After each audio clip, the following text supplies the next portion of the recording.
Assalamu alaikum. Welcome to our webcast, Talk After Fajr. This season, we're having a show every morning called Talk After Fajr, where we're going to be focusing on different subjects throughout Ramadan. Sheikh Hassan is joining us all the way from Egypt, Cairo, Egypt, to talk to us about these various topics from an Islamic perspective. Today, our topic will be rules of fasting described in Surah Al Baqarah. And now, here's Sheikh Hassan. بسم الله والحمد لله والصلاة والسلام على سيدنا مولانا رسول الله وعلى آله وصحبه ومن والاه وبعد.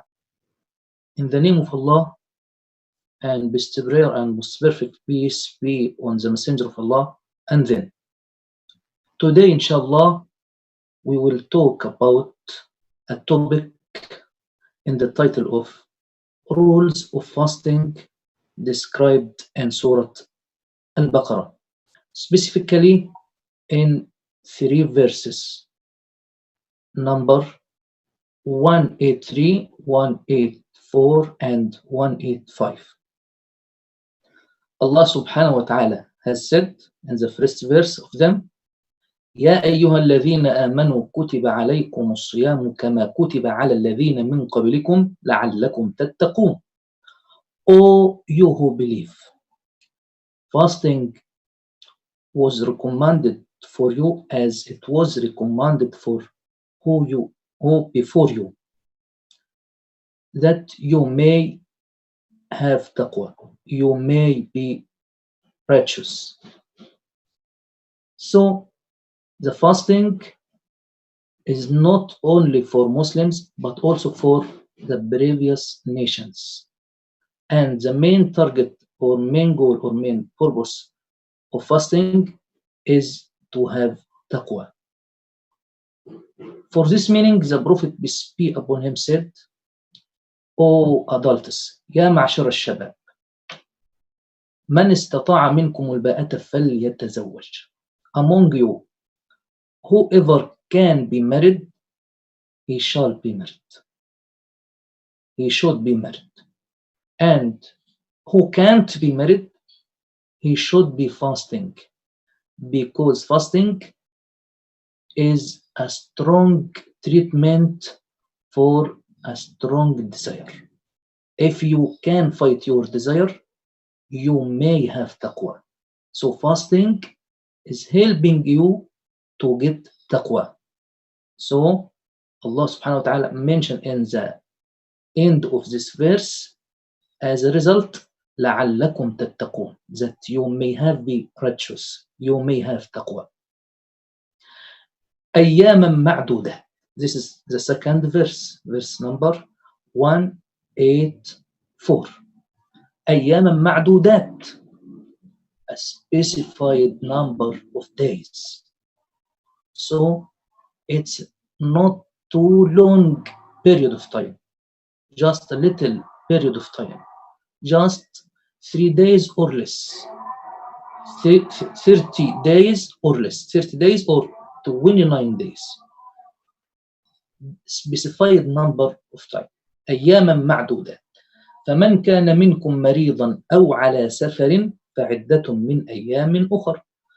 Among you, whoever was sick or on a journey, there will be another number of days, another days. If the person was sick or traveling or on a journey, he has a license, an exception to not to fast, but he still have to fast after he can in the near future. فمن كان مريضا أو على سفر فعدة من أيام أخر. وعلى الذين يطيقونه, and for those who are able to fast, there is a ransom of feeding a needy person. فدية طعام مسكين. This specific sentence may make someone little confused, because it mentioned وعلى الذين يطيقونه, and for those who are able, they are able to fast. How they can get or give a ransom. In the same time, they are able to fast. But if we know what scholars in Islam said about this, we may know the meaning, the right meaning, and the reason of this. وعلى الذين يطيقونه, and for those who are able, some scientists, Islamic scientists or some Islamic scholars said who are able to but with difficulties, then they can't stand fasting, then they break their fast during the day of Ramadan. What shall they do? Allah said, فِدْيَةٌ طَعَامُ مِسْكِينٍ. They have to pay, to give a ransom. A ransom is to feed a needy person. وعلى الذين يطيقونه فدية طعام مسكين. And also some ulama like Ibn Abbas and Ibn Umar, the son of Al-Abbas. This Al-Abbas is the cousin of the Prophet. Al-Abbas is the uncle of the Prophet. The son of Al-Abbas is called Abdullah. He is the cousin of the Prophet, peace be upon him. He said about this sentence in this verse, وَعَلَى الَّذِينَ يُطِيقُونَهُ, and for those who are able, it refers to the pregnant and lactating woman. So, lactating woman or pregnant woman, already they may be able to fast without difficulties by themselves. But in another side, they may get afraid about their babies. So, in this case, they have to pay ransom. They have to give ransom to feed a needy person for each day they break their fasting in this day. For every day, they have to feed a needy person. وعلى الذين يطيقونه فدية طعام مسكين فمن تطوع خيرا فهو خير له. And whoever volunteers goodness to increase the ransom, to feed more than one needy person for each day, or to give him more than one big meal, which make him doesn't feel hungry, increase this amount, it's better for him, for the person. Whoever volunteers goodness, it's better for him. فمن تطوع خيرا فهو خير له. وأن تصوموا خير لكم إن كنتم تعلمون. Also, we should focus on these sentences. Allah subhanahu wa ta'ala said, to fast it's better for you only if you know. How fasting is better for the person who has license to break his fast during a day of Ramadan? He has an exception not to fast. Why the fasting is still better for him? If we notice that the traveler also have the exception, have the excuse, have the license to do rukhsa, license in prayer and fasting, both, but there is difference between license, taking a license or taking the excuse and exception in fasting and taking it in prayer. The difference is that if you take your excuse, take benefit from your license to do rukhsa in your salah, you can make your salah with four rak'ahs, just 2 rak'ahs. It called al-qasr, to make the prayer short, not complete number of rak'ahs. It is only for the prayers which has 4 rak'ahs: al-dhuhr, al-asr, and al-isha. It means that al-subh doesn't have qasr. You can't make the Fajr prayer less than 2 rak'ahs. Also, you can't make al-Maghrib prayer less than 3 rak'ahs. But if you are traveling, you can make Dhuhr, Asr, and Al-Isha, just 2 rak'ahs for each one. Allah subhanahu wa ta'ala said for fasting, وَأَن تَصُومُوا خَيْرٌ لَكُمْ. To fast is better for you. Is better for you. To fast, if you fast while you are traveling, you don't use license. But in Salah, if you make it short for the Salah with 4 rak'ahs, you use your rukhsa. What is the difference? Because Allah subhanahu what is the difference?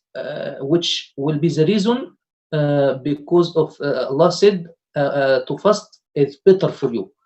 The difference is, if you do Salah with qasr, you already have done your duty toward Allah. You have finished your fard, your obligation prayer, with doing a rukhsa in the same time. But in fasting, if you use rukhsa, you still have to do your fasting after a period of time in the near future when you can. When the excuse will be gone, you will have to do your fard in this time. So if you use your rukhsa in fasting, you still have to do your fasting in another time in the near future. So Allah subhanahu wa ta'ala said only in fasting, وَأَن تَصُومُوا خَيْرٌ لَكُمْ.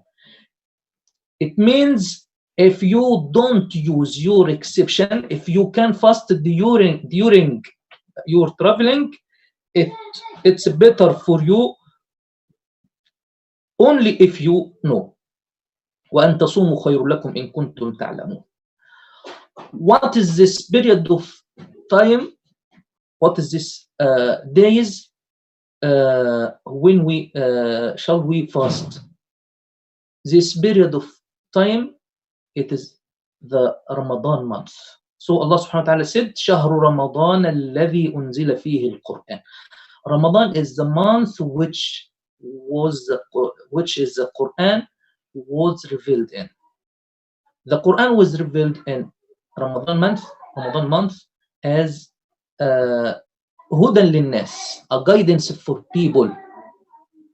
Ramadan is the month of Quran revelation. Quran was revealed as a guidance for people and a clear evidences of guidance. وبينات من الهدى والفرقان, and criterion. والفرقان, it means separation between what is right, what is wrong.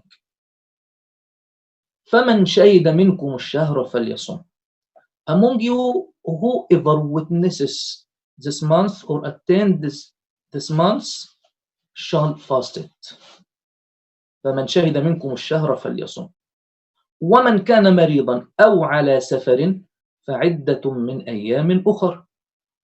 Whoever is sick or on a journey, there will be a number of other days. يريد الله بكم اليسر. Why Allah give us this rukhsa, this exception, this license to not to fast if we have difficulties such as sickness or traveling. Why?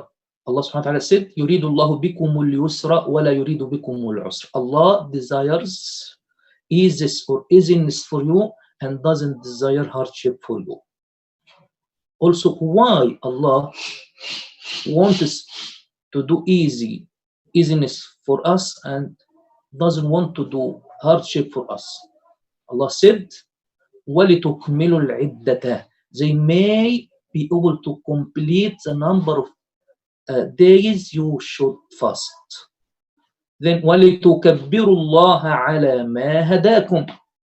And to celebrate God because of having guided you to do takbir after the goodness has come to you from Allah. To do takbir, to say Allahu Akbar, like thanking Allah for His favor to you, His goodness coming to you. وَلِتُكَبِّرُوا اللَّهَ عَلَى مَا هَدَاكُمْ وَلَعَلَّكُمْ تَشْكُرُونَ, and so that you may be thankful.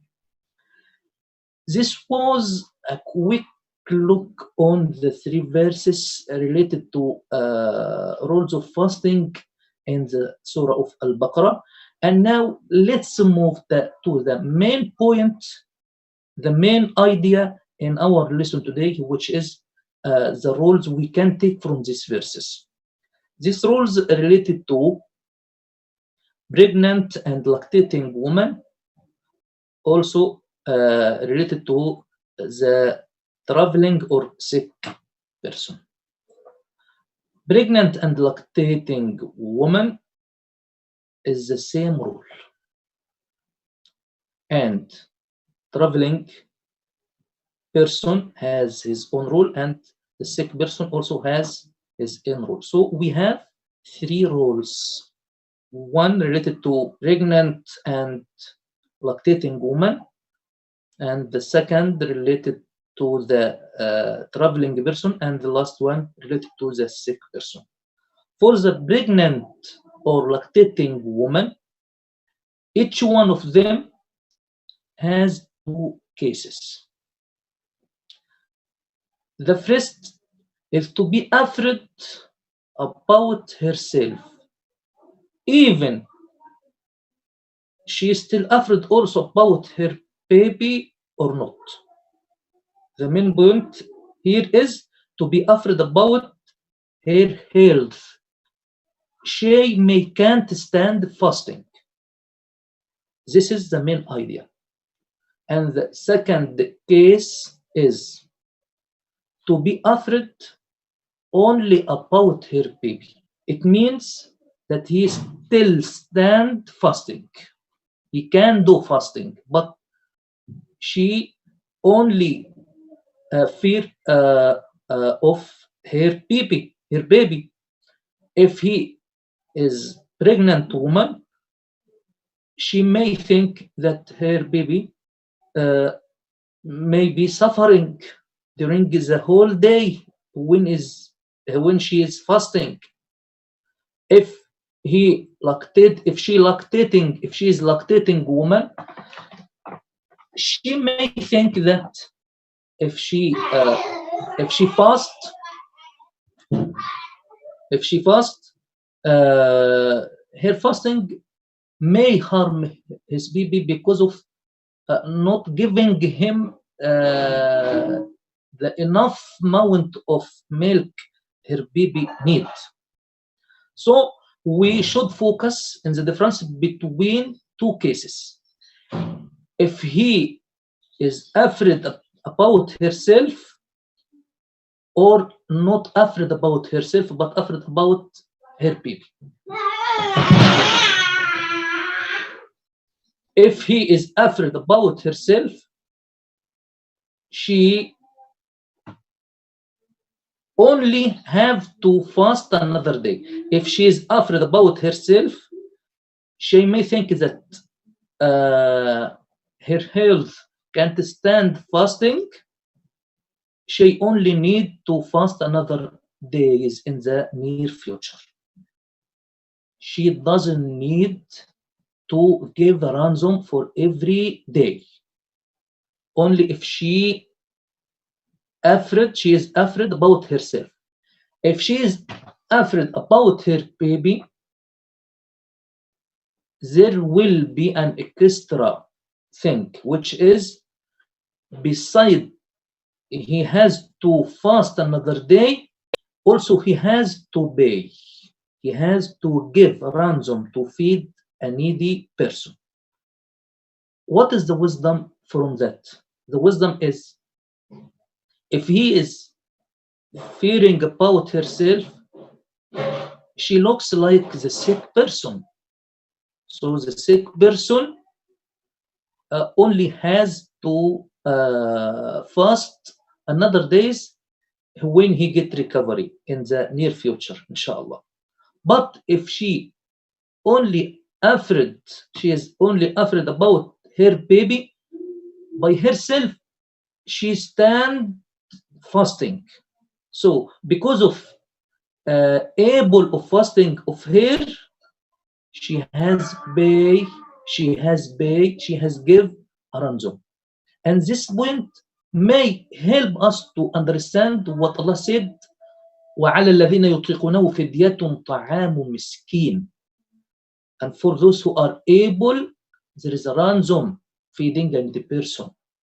So lactating or pregnant woman is able to fast, are not afraid about themselves, but they only afraid about their babies. So they are still able to fast. In this case, they have to pay or to give a ransom of feeding a needy person. This was for pregnant or lactating woman. And the ransom should be at least one big meal, or if you are in Ramadan, you should give the person 2 meals, iftar and suhoor. And I mean by iftar, not your iftar with a few dates and some water, but I mean dinner, big meal, dinner, and also suhoor, big meal, which makes the person doesn't feel hungry. This is the lowest limit of the ransom. And for the traveling person, as I said before, has an excuse, has an exception, has a license to not to fast during traveling, moving from country to another country. But we must pay attention that the travelers who has this license or this exception or this rukhsa, who is the traveler who started his traveling before Fajr prayer, before the calling of Al-Fajr prayer. Because fasting must start during your traveling to benefit from your license, to have to consider it as an excuse. This is what the majority of ulama said. The travelers who can use license to not to fast, who is the one who start his traveling before Fajr. If he start after Fajr, he should still fasting until sunset, until Al-Maghrib prayer. If the person moved to another country and stay there for 4 days, or more, he mentioned, or he intend that he will stay at least 4 days or more. He will miss his license to be a traveler. He will be changed into like a person who stay home, so he can't use license to not to fast or to make the prayer short, to make the prayer which has 4 rak'ahs just in 2 rak'ahs. But if he stays, or if the person, he or she stays less than 4 days, he moved to another country and stays less than 4 days, he is still in the role of travelers. He still can take his license to not to fast or to make his prayer short, less than 4 days, staying still in the role of travelers. 4 days or more turn it into another case, which is like the person who stay home, who can't break his fast during a day in Ramadan, or also he can't do his prayer short. And the distance which give you this license, as also the majority of ulama said, is about 48 miles. 48 miles. If you are traveling such a distance like this, it will be an excuse for you to not to fast or to do your prayer short. It is, as the majority of ulama said. Some other ulama, but their opinion is not as strong as this opinion, is if you move any distance, but in normal case, people said it's traveling. In normal case, people said it's traveling. Even at less than 48 miles, you are traveler, you considered as a traveler, and you can use your rukhsa, doing your prayer short, not fasting in this day. If you are in Ramadan, you have this rukhsa, according to what some of ulama said. But I said, and I mentioned that the majority of ulama said the distance should be at least 48 miles. This was for the second rule, which related to the traveler person. And for the last rule, which related to the sick person, we also have 2 kinds of sickness, 2 kinds of illness.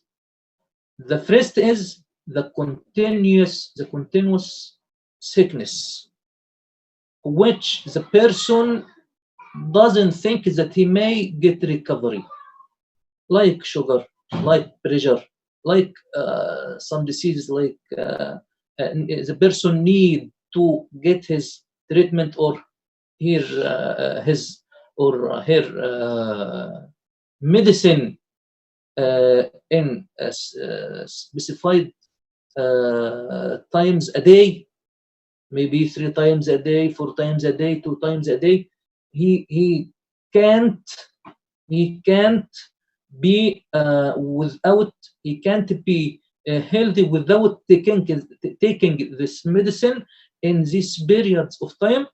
This called continuous disease. This has his own rule. And the other kind of sickness is temporary sickness, which is come and gone. Come and gone. If you are sick today, you may get recovery tomorrow or after tomorrow or next week or next month.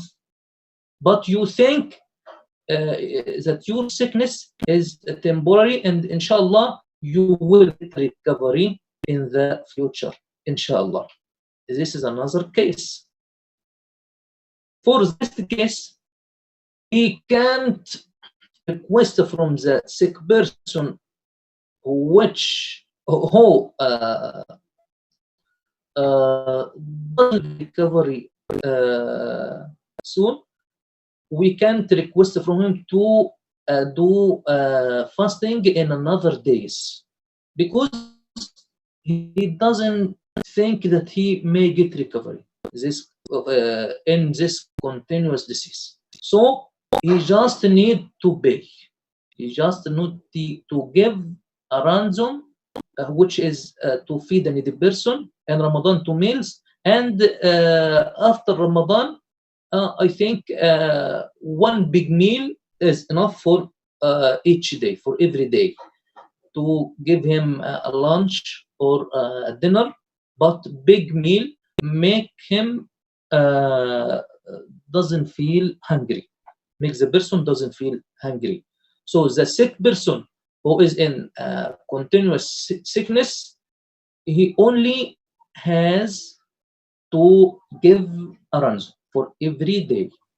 And for who is in a temporary sickness, he should wait until he get recovery soon, and do fasting in the first chance he can face. It's better for him because he still have to do it. It's a right for Allah toward his servants. You can't lost the right of Allah subhanahu wa ta'ala. Allah has ordered us to fast, and we can. If you want an temporary excuse, we just can delay because our excuse will gone, inshallah, then do as much as soon as we can. And the last point I want to mention, for the person who has the excuse to break his fast during a day in Ramadan, he should not to eat or drink in front of people because of respecting of this blessed month, because of respecting of the other Muslims who are fasting. We should be respectful toward this month and this the Muslims around us who are fasting. We can eat and drink in our homes when we are alone.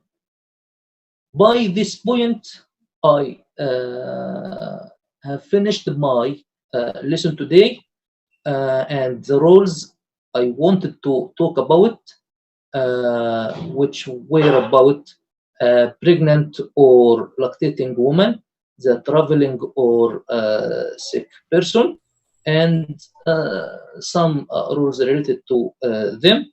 And I ask Allah subhanahu wa ta'ala to accept all of us and to help all of us to do our best in fasting, and to forgive all of us, inshallah.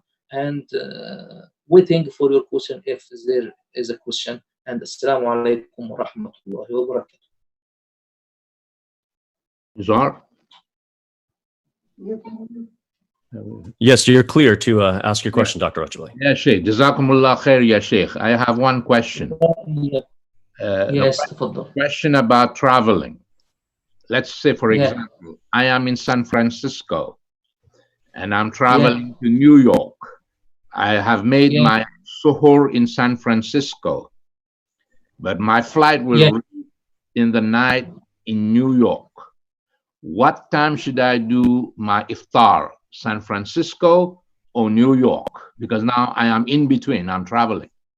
So which time should I follow? The time of San Francisco or the time of New York?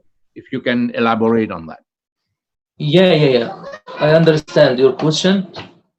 And I had this question before and tried to search for strong solution. Some scholars say you should get your iftar by the time of the country you will go there,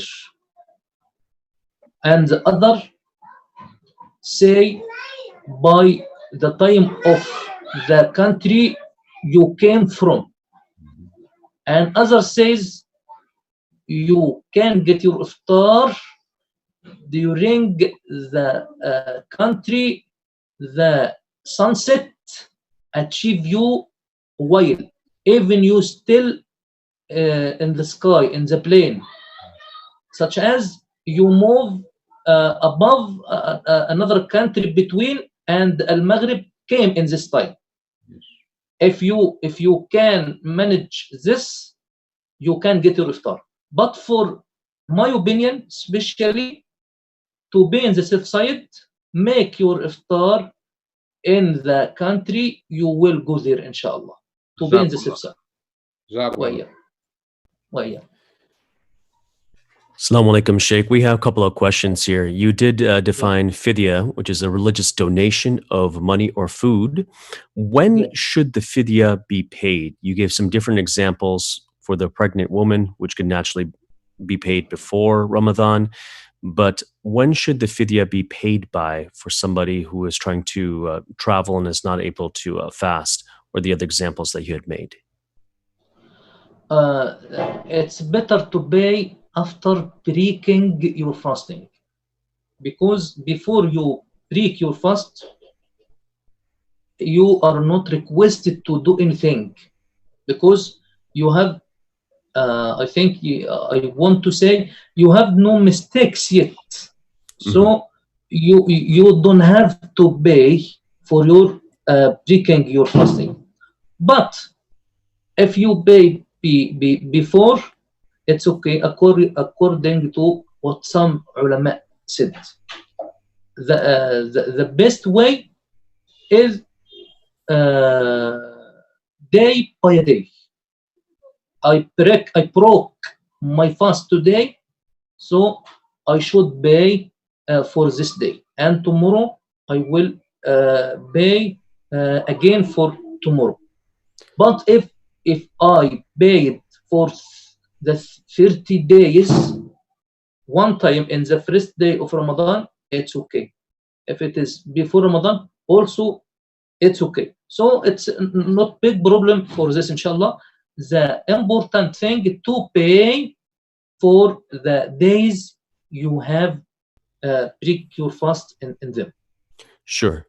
But the question, if we can, in a little bit more detail, when should they pay by? For example, do they need to pay within a week? Do they need to pay within a year?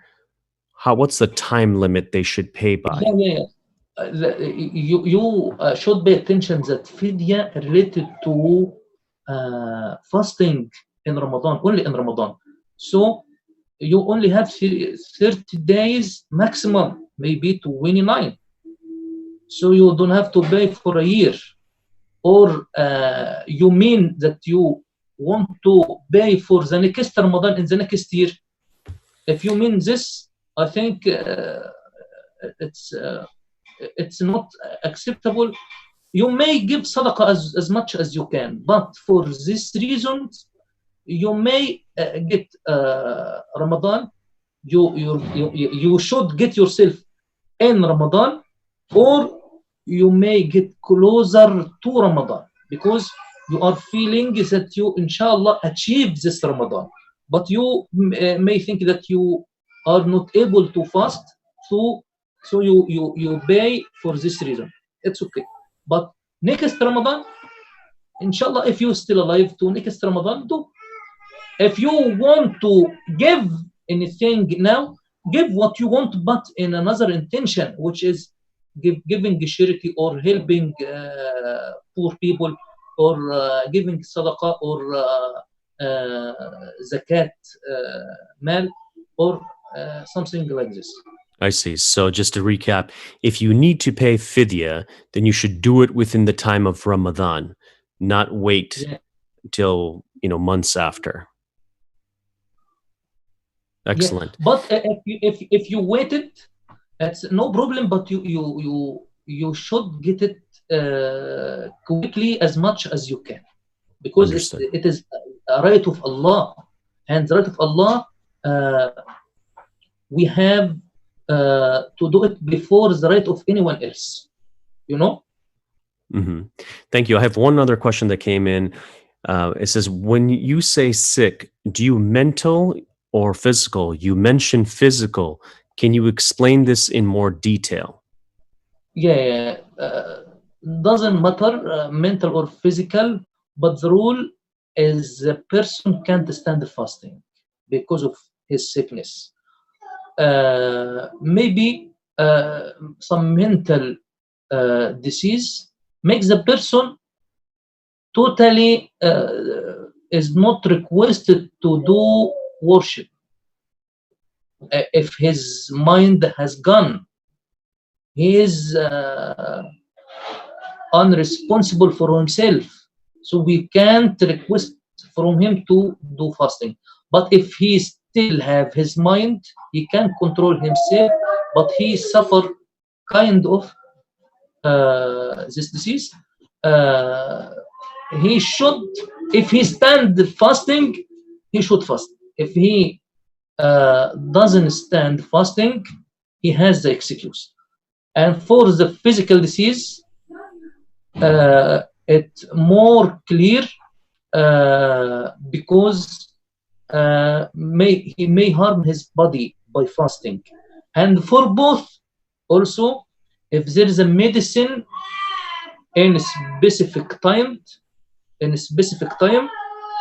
this time during the day, he has also the excuse. If the disease is continuous, he only have he or she only has to give a ransom, and if the disease is temporary, just a period of time, and inshallah he will get recovery soon, he should wait until he get recovery and fasting in another days instead. Thank you. Clear? Yeah, you're welcome. Dr. Rajabali has a question? Yeah, no, I didn't have. I just had some comments on what the Sheikh said, Jazakumullah khair, Sheikh, regarding the last one. If there is a medication, I think the best advice is to talk to your doctor, because sometimes your medicine can be adjusted. All right. So it is very important that you discuss with your doctor, especially if you have a Muslim doctor that understand Ramadan and Psalm, and they understand that. Yes. So this is a very, very important point. Yeah. If you hear me? Yes, we can hear you. That's already a very, very, very important point. I wanted to say it, but I think I forgot to mention it. That who will say that you have an excuse or not? Who has the permission to say that? I think the one who can say that is the Muslim trust doctor. Muslim trust, Muslim honest doctor. Or by another way, by your self-experience. If the woman who are pregnant or lactating does fasting and get herself very tired, she can't stand fasting, it's by her experience. We have two ways to know the rule, or to have the excuse by your own experience, but be honest with yourself, or by doctor who is Muslim trust and honest doctor. He advised you to not to fast because fasting is harming you or something like this. Yes, clear? Clear. Jazakumullah khair. Wa iyyakum. Jazakallah khairan, Sheikh. Those are the questions that we had for today. Yeah. So, ladies and gentlemen, thanks for joining